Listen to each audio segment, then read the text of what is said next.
Today's the day. What's the tie-in? Well, 1987, Sonny announced he was going to run for mayor of Palm Springs. Ah. Yeah. The rest is history. He won the election, by the way, of course. He was mayor of Palm Springs. And he died in a skiing accident. Yeah. Yes, he did.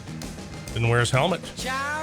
It is 7:35. We are always happy when our good friend Ed Schafer comes in the studio. And Ed's got so many titles we could spend from now until the end of the show talking about all the good things he's done. He's the gov. We call him the governor. He's the gov. He's the man. And we love having Ed in to give perspective on what is happening in the world around us, the state of North Dakota, the region, the world, and there's a lot on every level to talk about. Ed, good to see you, man. Thanks for coming in. Hey, it's great to be in the studio. Good morning to your listeners. Alex, it's always great to be with you I'm here. always excited when you come in the building. It's always fun. And Steve, of course. Yeah. Well, you just had to make him feel good. Yeah. Kevin's not feeling the love in there either. Oh, I already came in and messed up the studio, you know. No. You just wanted to sit next to me. That's fine. Ed, so much to talk about. Let's get started with the impeachment hearings. The thing that we're talking about today, there's so many things we could get into. Mitt Romney voting the way he did yesterday. He votes yes for removal of the president on one count, no on another one. Some are calling him a great American hero, a guy who stands strong in the face of adversity, even from his own people. Other people say that he's a traitor. How do you look at Mitt Romney? Well, you know, Mitt Romney's a good man. He's solid. He's intelligent. And he's got a lot of high character and morals. I mean, he's a good individual. And I think those kinds of things are difficult. Where you draw the line of abuse of power, you know, where it is, you know, what's abuse to you might not be abuse to me.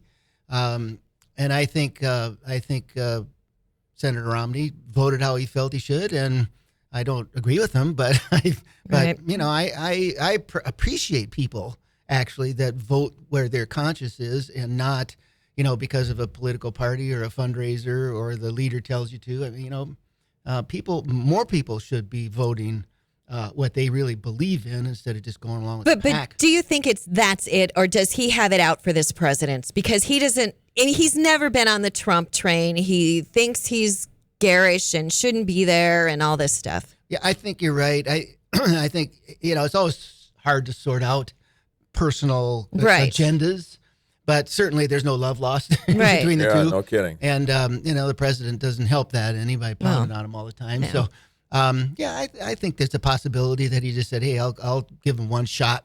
It's not going to make any difference. He's still going to be there. He's still going to be acquitted and go from there. You know, what his constituents think, I think, is the biggest issue when he goes home to Utah. What's going to be there? I guess he's not running for Senate anymore. He's going to run for the governor. But, you know, I think it's what the constituents think. If he's aligned with them or he believes in what he believed in, you know, all for it.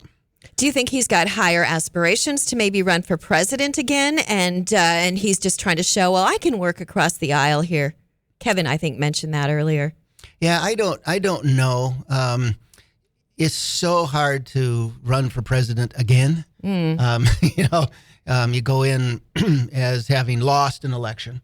And it wasn't like he lost the nomination. I mean, he lost the election. Yeah. And then you go in and say, oh, well, I've changed or the factors have changed or, you know, things are different now or whatever, so I'm going to run. I don't see it. I don't think that he would step into that arena again. But, I just think that he, like I said, you know, wanted to jab the president a little bit. And I do think that he probably had an honest thought about where that abuse of power line is. Do you feel like what the president did rose to a standard of impeachment? No, I don't. And you know, it's just, we have all just watched this over and over and over again, and they say the same things over and over and over again, and it is just awful. And I wish it would be over, but it's not going to be over now. Now they're talking about censure. Yeah. Now they're talking about doing something to Nancy Pelosi, and now they're, you know, it's just like, be done. Yeah, they just act like children. Can't they get anything done ever? That's the most frustrating thing for the American people. No. I think they're going to lose the House. They're going to lose the House, these Democrats. Bureaucracy can't solve problems, then they'd solve themselves out of a job, pretty much. You know, but that's an interesting question because, you know, if you look at one of the major differences between the Republican Party and the Democratic Party is, you know, Democrats believe in government. Democrat believes that government should be in control. They believe that government knows best. They believe that government should distribute the economy. So, I mean, there's an honest, heartfelt philosophy that Democrats carry around that government should run the show. And so when you deal with all this stuff of, government control, not government control, the coastal elites that tell us what to do and what to drive and what gas to put in our cars and what, I mean, people in the Midwest especially are revolting. And that's why Donald Trump is president. When you take a look at the things that President Obama did during his term, where you could have said, is this an impeachable offense? I can think of 4 or 5 right off the top of my head that are at least as bad as what the president, even if he did what they say he did, that they would be certainly higher than that. When you take a look at what he did with the IRS and targeting conservatives and this thing with the embassy in Libya, all of these things, to me, they smack of irresponsibility and abuse of power. Well, the United States of America is the most powerful nation in the world, and we're going to abuse our power. We go in and we carry the big stick and we say, you ought to do this, and you should have this form of government, and you should have this piece of your economy, and I mean, that's who we are, like it or not. And so I think the biggest thing to me, Steve, is the day after President Trump was elected, and before he even took office, they started talking about impeachment. Yep. They didn't have anything to impeach him for. Nope. That's not the point. It was like, we got to get rid of this guy because, poor Hillary Clinton lost the election. That wasn't fair. And the Russians are coming and, all those kind of things. The Russians are coming. So, it was a very difficult situation. And to me, from day one, they made it clear they want to get rid of the guy. So whether there was an impeachable standard or not wasn't the issue. Mm-hmm. They were gonna nail him on something. And of course, what they came out with, the 2 articles of impeachment, weren't even where they were going. I mean, it wasn't even where they started. They didn't have anything to do with the investigations that were going on with President Trump and his administration and other countries and foreign power. They ended up with these 2 milquetoast things for impeachment. It's like, come on, all of this, and we get nothing in the end. I mean, it's crazy. What are your thoughts, Ed, on what's going on in Iowa and this whole Buttigieg and the things not working out? And I mean, come on. Well, it's a little weird, isn't it? Can I do this? Sorry, Alex. I want to get to that too, but I got one more question on the impeachment, and then I want to save some for the 8 o'clock hour because we got you for a half hour then too.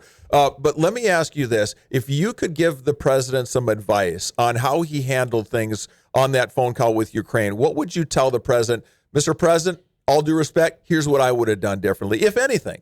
Yeah, well, I have a different style, obviously, than the president.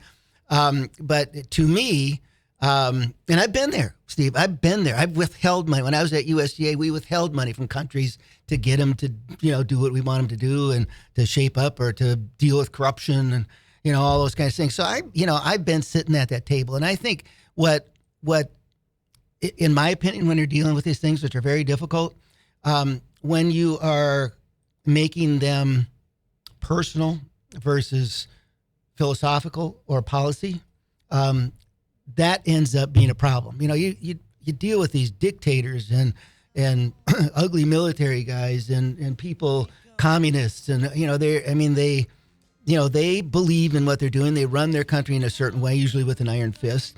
And so you go in and say, hey, you should do this, you should do that. It's attacking them personally. I always preferred the approach of saying, look, the food that we're sending over to feed 1 million of your people every single day, you're corrupting, you're ending up in your warehouses and you're distributing it under your name instead of the United States of America. If that's going to continue to be the case, we're not sending you the dough. So I think it's if you can keep things off the personal level and keep them on what's best direction, policy, thought pattern of where you want to go, you're going to be better in the long run because if you make it personal, if you start naming names and things, you just people bow their necks, you set them up for difficulty, and it makes it look like, hey, we're trying to get the individual, not what we're really trying to accomplish. Exactly.